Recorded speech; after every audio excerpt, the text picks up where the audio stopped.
இப்போ வந்து பார்த்தீங்கன்னா ஜனநாயகன் வந்து ஃபஸ்ட்டு ஜான் 9 சொன்னாங்க, அதுக்கப்புறம் தள்ளி தள்ளி தள்ளி போயிட்டே இருக்குது. ஸோ இப்போ வந்து பார்த்தீங்கன்னா கரூரோட பிரச்சனையும் வந்து ஜனநாயகனோட வந்து சேர்த்து வச்சு ஒரு மாதிரி பேசுகிறாங்க. இப்போ ஜனநாயகன் வந்து வராதது காரணம் அரசியலா இல்லை சினிமாவா? எனக்கு தெரிஞ்சு பார்த்தீங்கன்னா கம்ப்ளீட்டாக இது அரசியல். நான் வந்து டிவிக்கு சப்போர்ட், விஜய் சப்போர்ட் கிடையாது. பட் எனக்கு வந்து கண்டிப்பாக பொலிட்டிக்கல் இன்டர்ஃபியரன்ஸ் கண்டிப்பாக இது இருக்கும். ஏன்னா இது லாஸ்ட் ஃபிலிமு. ஸோ அதை பாஸ்ட் 2 இயர்ஸ் அதை கட்சி ஆரம்பித்து பொலிட்டிக்கலை பற்றி நிறைய பேசுறதா இருக்கட்டும். ரெண்டு ஆப்போசிஷனாக வந்து சும்மா இருக்க மாட்டோம். ஐதர் டிஎம்கே ஆர் ஏடிஎம்கே ரெண்டு பேருமே வந்து இதை வந்து டாக்டிக்காக விட மாட்டாங்க. ஏன்னா இந்த ஃபிலிம் பார்த்தீங்கன்னா ஒரு பொலிட்டிக்கல் சப்ஜெக்ட். ஸோ கண்டிப்பாக வந்து ஆல்ரெடி வந்து ஒரு கிளாஷ் இருக்குது. கண்டிப்பாக டிஎம்கே சைடுன்னு பார்த்தீங்கன்னா வந்து டிஎம்கே வந்து பொலிட்டிக்கல் ப்ரெஷர்ஸ் கொடுப்பாங்க. இன்னாவும் சரி அவுட்ராவும் சரி நிறைய பொலிட்டிக்கல் ப்ரெஷர்ஸ் கொடுப்பாங்க. கண்டிப்பாக இதில் பொலிட்டிக்கல் இன்டர்ஃபியரன்ஸ் இருக்காதுன்னு கேட்டிங்கன்னா அப்படி கிடையாது. கண்டிப்பாக இருக்கும். எல்லாருமே பிளேக்குள்ளே வருவாங்க. எல்லாருமே அவங்களோட இதை வந்து காட்டுவாங்க. நிறைய அவங்க மேலே வன்மத்து இருக்கவங்களும் விஜய் மேலே வந்து காட்டுவாங்க. ஸோ கண்டிப்பாக பொலிட்டிக்கல் இன்டர்ஃபியரன்ஸ் வந்து கண்டிப்பாக இல்லை. ஸோ வந்து இது வந்து பொலிட்டிக்கல் ரீசன்ஸ் மேஜராக இருக்கும். கம்பேர் டு சினிமா அந்த இது பாதிப்பை விட பொலிட்டிக்கலாக வந்து நிறைய இன்ஃப்ளூயன்ஸ். Okay, thank you. ப்ரோ, இப்போ வந்து பார்த்தீங்கன்னா ஜனநாயகன் படம் வந்து 9 ரிலீஸ் ஆகிறதா இருந்தது. அதுக்கப்புறம் சர்டிஃபிகேட் பிரச்சனால கொஞ்சம் தள்ளி தள்ளி போச்சு. இப்போ வந்து பார்த்தீங்கன்னா கரூரோட பிரச்சனையை வந்து ஜனநாயகனோட வந்து சேர்த்து வச்சு பேசுகிறாங்க. ஸோ இப்போ ஜனநாயகன் வந்து வராதது காரணம் அரசியலா இல்லை சினிமான்னு நீங்கள் நினைக்கிறீங்களா? சினிமாவே ஒரு அரசியல் தான் நினைக்கிறேன்.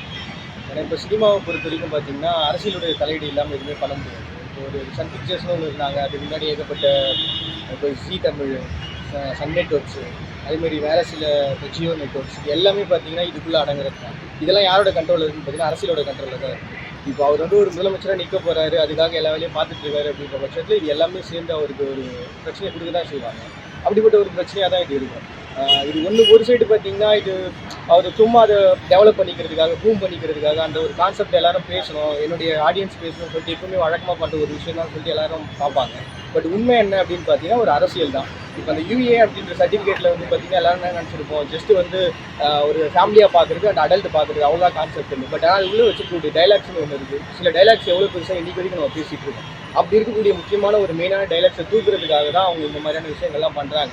இது பார்க்குறவங்க நமக்கு என்ன ஒரு 2 டைலாக் தூக்குனா என்ன அப்படின்னு தோணும். பட் ஒரு முதலமைச்சர் ஆக போகிற ஒரு பர்சனு ஒரு படத்தில் ஒரு வேல்யூபுளான ஒரு ரைட்டான ஒரு டைலாக்கை பேசுகிறாரு அப்படின்னா அது எவ்வளோ பெரிய வெயிட்டேஜாக இருக்கும். ஸோ அந்த வெயிட்டேஜை உடைக்கணும் அப்படின்றதுக்காக அவர் முதலமைச்சருக்கான ஒரு தகுதியான ஒரு பர்சன் இல்லை அப்படின்ற ஒரு கான்செப்டை மறைமுகமாக மக்கள் மனசில் திணிக்கணுன்றதுக்காக ஒரு சினிமா மூலமாக நடக்கிற வெளிப்படையான ஒரு அரசியல் தான் இது. ஓகே, ரொம்ப நன்றி ப்ரோ. ஜனநாயகன் வந்து இப்போ நிறைய தள்ளி தள்ளி டேட் ஜான் 9 சொன்னாங்க, அதுக்கப்புறம் வந்து தள்ளி தள்ளி அப்படியே போயிட்டே இருக்குது. இதுக்கு பின்னாடி என்ன சினிமா காரணமா இல்லை அரசியல் காரணம் நீங்கள் நினைக்கிறீங்களா? ரெண்டுமே இருக்குது. சினிமா காரணம்னு பார்த்தோன்னா ஒரு சைடு இங்கே வந்து ரூலிங் பார்ட்டி இருக்குது. ரூலிங் பார்ட்டி கொஞ்சம் ஆப்போசிட் பண்ணுறாங்க தான். ரெண்டாவது பட்சம் பார்த்தீங்கன்னா அந்த சைடு சென்ட்ரல் கவர்மெண்ட்லேருந்தும் ப்ரெஷர் இருக்குது. சரி, அந்த சைடு வந்து இது வந்து 2 விதமாக பார்க்கலாம். வந்து அரசியல் விதமாக பார்க்கலாம், சினிமா விதமாக பார்க்கலாம். அரசியல் விதமாக பார்த்தா விஜய் பொலிட்டிஷியனாக இருக்கிறதால நிறைய பேர் பிடிக்கல. ஸோ அதனாலையும் இப்போது ஒரு இஷ்யூ இப்போ படம் ரிலீஸ் ஆகணும் 9th வரும்போது அப்போ பிளாக்கேஜ் போடும்போது கண்டிப்பாக இப்போ கேஸ் ஆகும் தெரியும். அப்போ வந்து கரூர் மேட்ரு இருக்குது. கரூர் நடந்த இன்சிடென்ட் தப்பு தான்.